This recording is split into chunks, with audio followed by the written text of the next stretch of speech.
Hello, I'm Erin Marcus, founder and CEO of Conquer Your Business, and I want to welcome you to Ready Yet? If all you needed was a step-by-step plan of what to do, you could buy a book on how to succeed and you would be all set. But here's the rub. You'll never do what it takes until you become the person it takes to do it.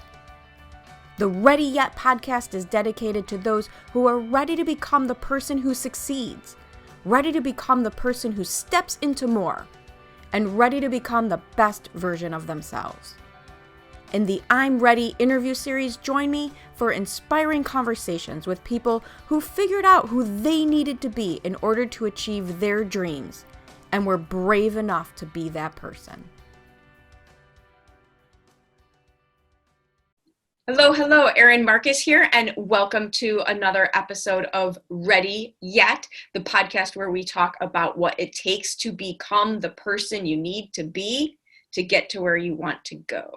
Today's guest I'm very excited about, Erin Duffy, mostly because she shares my name and I never get to say that. I have to be honest, that's what originally drew me to her, because at my age, I don't meet many Erins. But then as we met in a meeting, so a networking meeting where I was speaking, and as we just kind of interacted and I saw you interact with everyone, I'm like, okay, this is a cool person that I kind of get to know. So that's the, and you didn't disappoint. We have no problem talking forever. So this will be interesting to try to keep this to a handleable time for our audience here. But why don't you go ahead and give everybody your official introduction? Oh, thanks, Erin. Well, I have to say, back at you, when you and I met at the networking event, I'm like, I just have to know Erin. Like, first of all, agree. We don't know many Erins, right? Like in our generation, it's like not many people were named Erin. So I was like, yes. And I just absolutely fell in love with you just from your presentation. And I thought, oh, I have to get to know you. So, and you're right. We have so much in common and had so much fun just chatting. So it's so great to be here. And thank you for inviting me to be on your podcast. I'm excited about this. And for me, Erin Duffy, and my company is Inspiration Squared. And Erin, what that's all about is I guide mid-career professionals that have sort of hit that crossroads in their career. You know, they've climbed up that ladder, they have lots of success, and they hit that part of their career where they're like, this isn't enough. There's something more. Isn't there more? Why am I not happy? Why am I kind of miserable? And I kind of help them and guide them through that journey and help them to rediscover and really own what truly is them uniquely, gather that up and take that forward. And I do that with a program I created, which is Own Your Story, Change Your Life. And it's just fun career transformational work. And I've actually coined my title now as leading lady of career transformation. And that comes through both of my career doors, which, as you know, I came through corporate America, worked there for 25 years in the creative agency space, serving, major corporations in Silicon Valley. And I also was a singer actor and performing on professional stages for 25, 30 years. And a few years back, kind of decided I'm going to merge those two careers together and created my company through that door. So one of the things that you said, and you just kind of glossed over, but this is the part that always interests people, because a lot of my audience, it's my story as well. Big fancy, like I refer to it, my big fancy corporate career. And now you're an entrepreneur. That's not, well, it's not an uncommon path. Let's face it. That's not the path we grew up learning.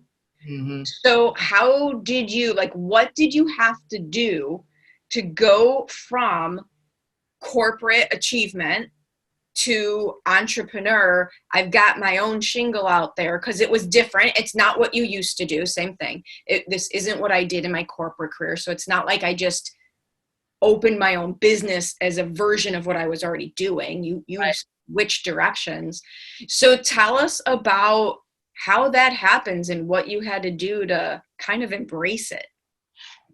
Such a great question, Erin, because like you, if you had asked me 3 years ago what I was going to do next when I decided to leave the big corporate world, I never would have said I was going to start my own company.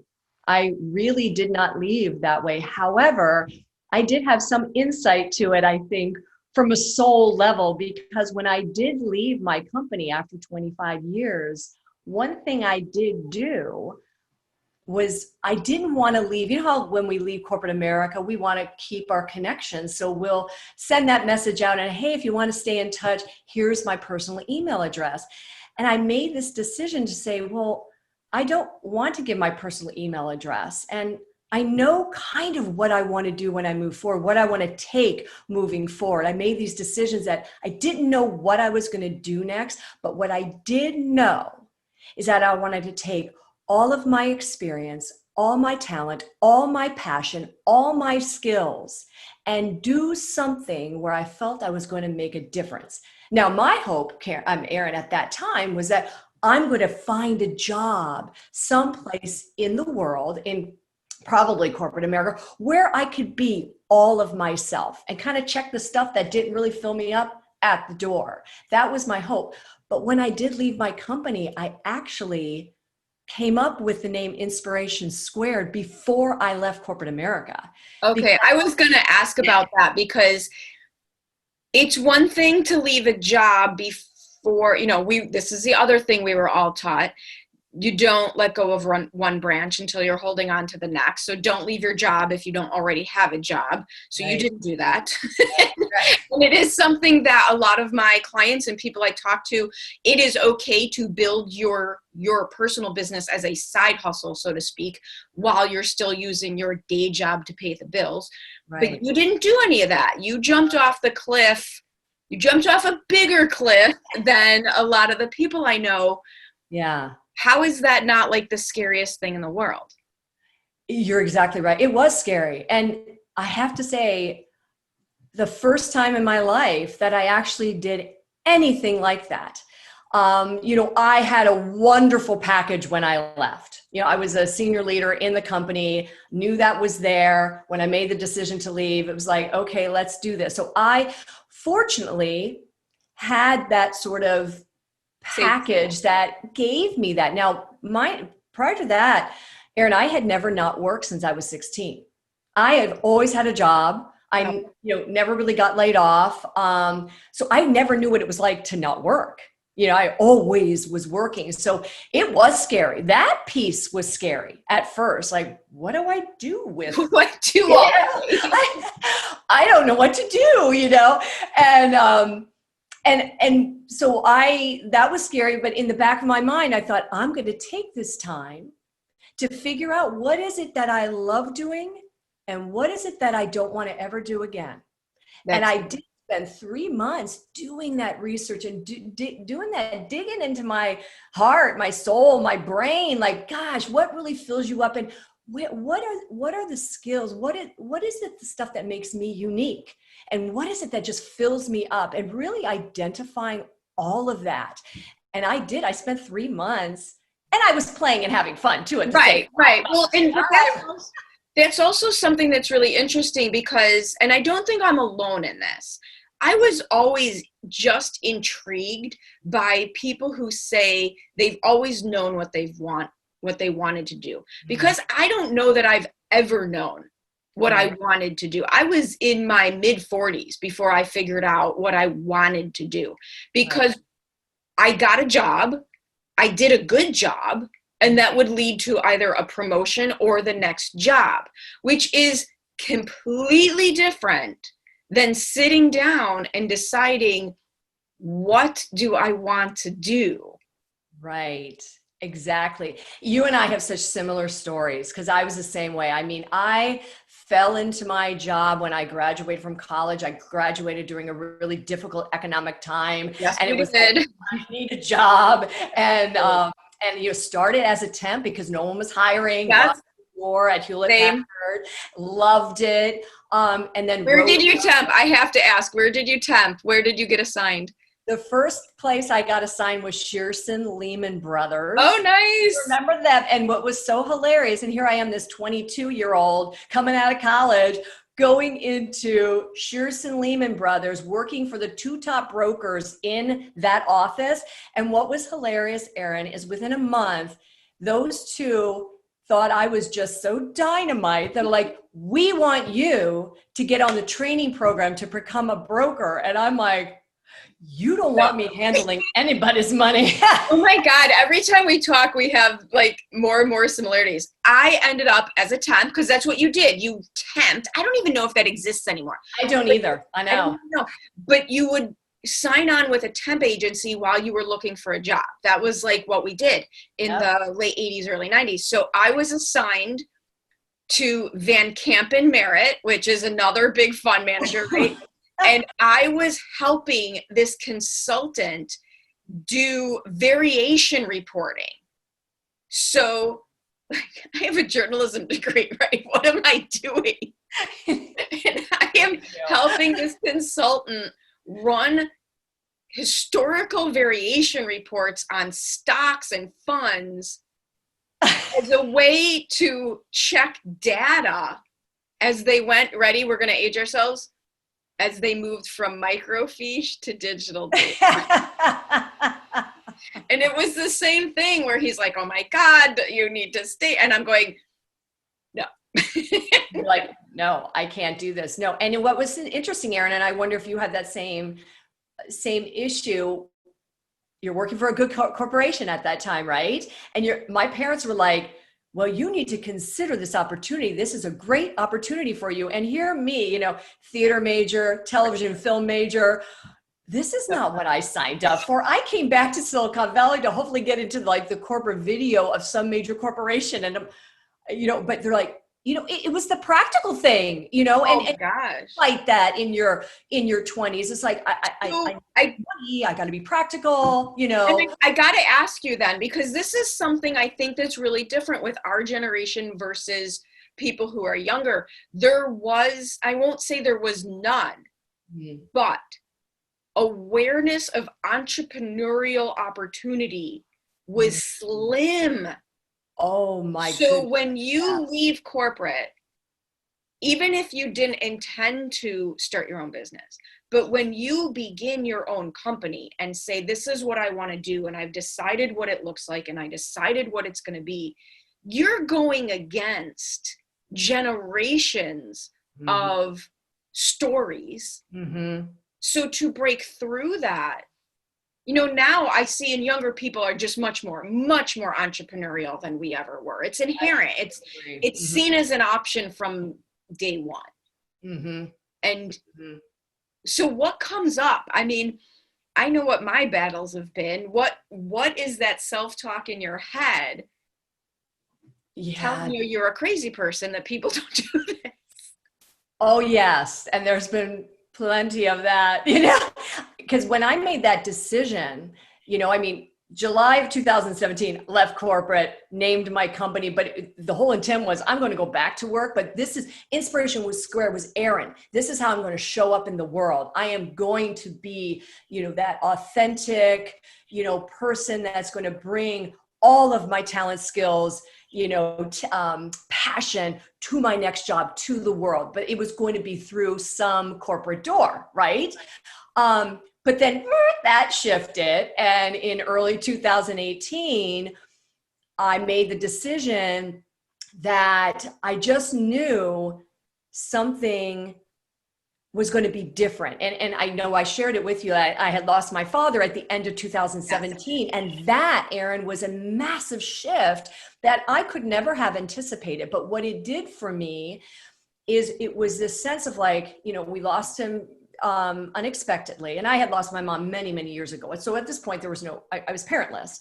And suddenly I felt this enormous responsibility to myself that I don't want to waste another moment doing something where I am not full and where I'm not giving back and making a difference. It was just this calling, and I might have 5 days, I may have 50 years, but I don't want to waste another moment. And it was just something switched, Erin. It was just like, boom. And I remember telling my husband that I don't know what's next for me, but what I do know, it's going to look very different from what we thought. And of course, he was just, sweetheart, you do whatever you need to do, which I'm so grateful for. I mean, that is one of the greatest gifts is, having a partner that is just like, honey, let's just do it. What do you want to do? And even at that point, Erin, I wouldn't have said, I'm going to start my own company. It wasn't that at all. It's just that I knew I need to figure out that life's path. What's Erin's life path? And I did. I got into this amazing 12-week course working with an incredible mentor here in the Twin Cities, Tracy Pleshcourt. And she literally put me on this course of, helping corporate women get out of corporate and start their own company. But that's not why I took the course. It was just the process of it was helping guide that voice inside. Like, what do you want to do with it? And then I would tell you 4 weeks into this process, I had an idea for the company. And then if you leave yourself open to it and you do the background work, the ideas do start to come. And one of the other things you said that I find with myself and with the people, my clients that I work with, there's usually a trigger or a moment that changes perception and allows you to pivot. It's divine intervention, call it what you want. Yours was losing your father. People will ask me, how do you make your breakthroughs? Like, there's certain big leaps in my life. And I always said one of my biggest leaps has been after I got tired of my own crap. Yes. I hit that point where the outcome was the same as you, where you're like, I don't want to spend one more day in this situation. Right. It becomes unacceptable. Unacceptable is a fantastic word. There is this physical and emotional manifestation that happens where you're like, this is unacceptable. I know I have more to give. I know I have more to share, and I don't want to waste another moment not doing that. That's what the world deserves, and that really helped transport this journey, because like you were saying earlier, deciding to be an entrepreneur and deciding to open your own company is never easy, because not with our background voices in the head saying, what are you doing? I have to tell you because you'll so appreciate this. So I volunteer currently at a wildlife rescue, but for 15 years I volunteered with dog rescue. And I still remember several years into my business, so it wasn't like I was just starting, but several years into my previous business, I found a new dog rescue to volunteer at. And I had started to do that on Sunday mornings. And I was driving home and my mom called and I told her what I was doing. And now again, several years after starting my last business, and she says to me, wow, I wonder if they're hiring. Maybe they'll give you a job. And I was like, do you understand? It's an animal rescue. Even if I get hired, we're talking minimum wage to clean out cages all day. Not exactly what I saw for my future. But that's the mentality that you often have to break through. Yes. You hit it right on the nose. That is so true. And I did have some of that. You're starting a company? Wait, you're going to do what? And then the fact, a corporate career and a college education. Why are you, why would you leave that? Exactly. Making this great salary and doing all, and it was fascinating to put it out there the first time. And I had two camps, and I wondered if you have two camps. I had the camp of friends, professional friends, colleagues who were like, well, finally, we've been waiting for you to do this for years. Yes. And then there were the other side that was, older friends, even some actual professional friends from the corporate days, right? Even when I was working at Hewlett Packard before I went to a creative agency, who were like, and family were just like, what are you doing? You what? Aren't you scared? Why would you? People who can't believe do that, that I'm like, well, that camp is usually the couple people I see in that camp is the people who can't believe you're giving up the security of the money because that's just so out of the realm of they have no frame of reference for that. And B, they also in that group will often be too insecure and fearful.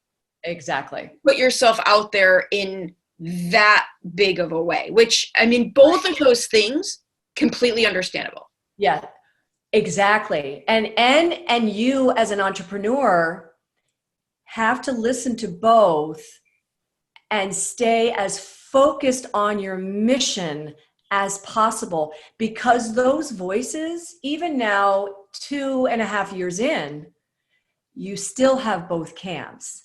They may show up differently, and they do actually. I wonder if that happened to you too. As you grew your business, those two camps still exist, but did you notice it somewhat changed too? The voice sort of changed, the comments sort of changed in a way, and you have to stay strong through your mission. You have to believe it, because there will be people out there, the naysayers out there, and you have to be able to just say, okay, I hear you. Thank you for sharing. Thank you for sharing that with me. Thank you for being worried for me on my behalf. Exactly. And really hold that as a gift, but don't let it control you. Don't let it shift you. And I will say the one thing that I did right away, because I made the decision June of 2018 to say, you know, what the heck, I'm going to do this. I have nothing to lose and so much to gain. Because I thought, here was the interesting thing for me, Erin, and I wonder if the same thing happened to you. I remember saying that in June and saying, I have so much to gain, and really there's no lose here, because even if a year from now I realize, that was fun, but you know what, I kind of miss working at a company, or I really want to go do this. The experience that you get out of trying something on your own and building a business and surrounding yourself with just incredible people, those lessons, it's like getting an MBA. Oh, absolutely. Better than that. So I can tell you, it also, if you do it too long, makes you completely unemployable. Well, that's true. Yeah. Basically what I can't fathom. Yeah. And I was good at my corporate job. I was good at the politics, for lack of a better word, for the bureaucracy, for getting things done. And I enjoyed it. Oh, me too. And I don't know that you could pay me enough to do it again. You know, and I have to agree with you. You and I are so similar, because I did it so well. I loved it. I really did. I loved it. Everything about it. I loved my clients. I loved my team. I loved my company. I liked the energy. I really did. But then I just hit that point where it was just not enough anymore. Well, and here's the point that you're making. That's one of my absolute favorite things that I have observed. When I talk to people who have left corporate because they're miserable, because it sucks, because their boss this, and when you are running away from something to become an entrepreneur, you don't stand a chance. You don't stand a chance. If you are moving into it, because I loved my job. It's been years and I still talk to them. I mean, I had a great job with great people. I had an inkling that I needed to do more and needed to go find out what that was. When you are moving forward to create, as opposed to running away from something, it's a huge difference. It's a huge difference. You know, that is such a great point. And that is so, so true. And again, it comes back down to your mission. If you believe in what you're doing and what you're building, and you are truly living that mission every day, all the roadblocks that might get in the way, or the hardships, you find your way through. And you know how we do that and why we do that is because of that corporate career we had. Right. Think about how many times we had to get ourselves through difficult situations and hardships and what have you. We found our way through. We have the muscle memory for that. And it's like, now it's time to say, I'm going to do this for myself. Believe in what I'm building. get it out into the world and take all of that experience, which I am so grateful for. Every moment. I mean, I'm like you. I had a great time in corporate America. I loved every moment of it. I really did. I mean, that's kind of why when I did leave in 17, I saw myself having my next position somewhere in corporate America, but just bringing all of myself and getting rid of the stuff that just wasn't really me. And I was excited about it. But again, like we were saying, it took a turn. Because if you're leaving because you hate your boss, the bad news is now you're the boss. Yeah, you're the boss. And that is not easy. And that, my God, we could spend an hour on that. Just being your own boss that's a big one. Just learning. So I have to ask you, what has been your biggest obstacle that you have overcome? I love sharing that with people. I mean, I'm going to jump in and just kind of assume that the thing you are currently most proud of is figuring this all out and what you've created, because you didn't go in expecting that. So I'm just going to assign that to you, if you don't mind, that is something you should be massively proud of. But what's been the biggest obstacle that you have overcome? I would have to say the biggest obstacle I had to overcome was believing that Erin Duffy could do this. Right. I look around at all of these successful business owners and successful entrepreneurs. And I will say, as we're talking about this, one thing that I learned making this jump is, when you work in corporate America, and you and I both did, and I worked Silicon Valley. I mean, I worked for some of the biggest, some of our clients were some of the biggest corporations in Silicon Valley. Okay. So you think that world is huge, right? You think the whole world revolves around that, right?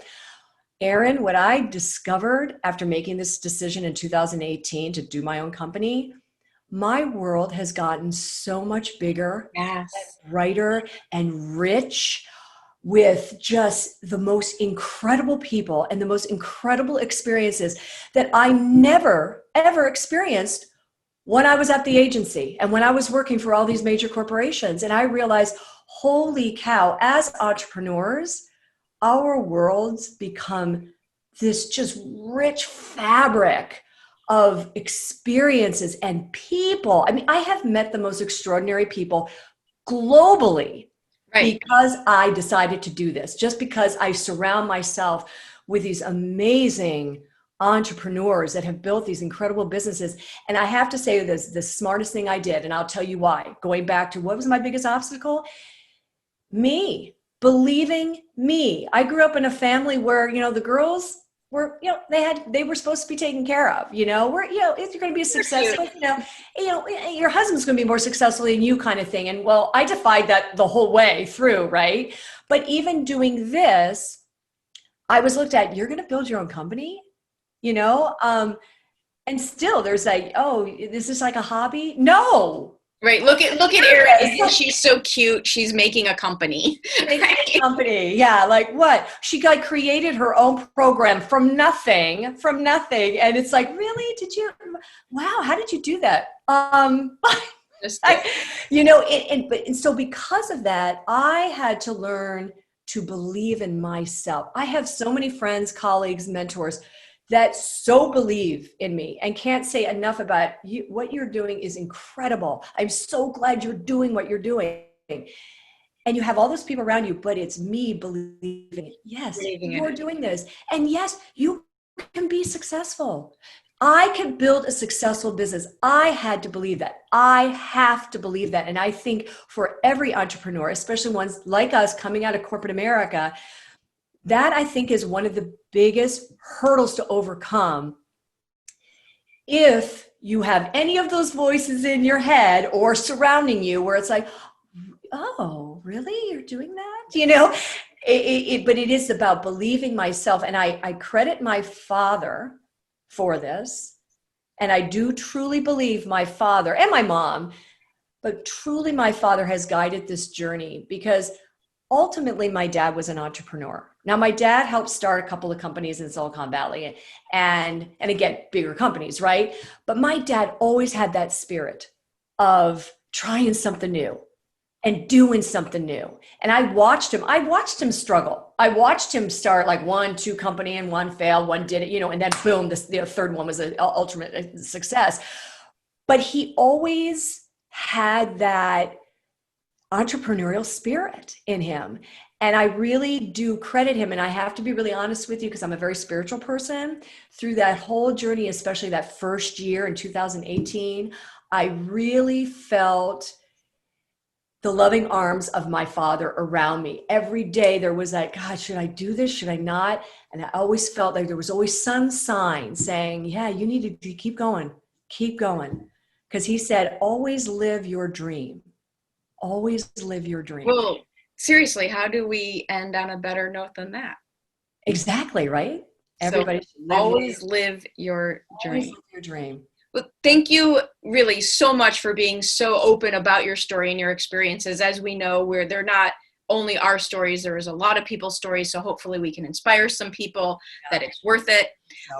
So if people want, we will put this in the show notes, but if people want to get a hold of you, if people want to find out more about what you do and how you do it, how should they do that?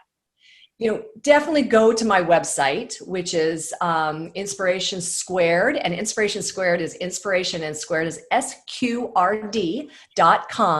And you could also, there you can learn all about what I do, and definitely connect with me through there. And also, Erin, I have, this micro course that I actually created called Dare to Dream, Escape Your Mid-Career Slump.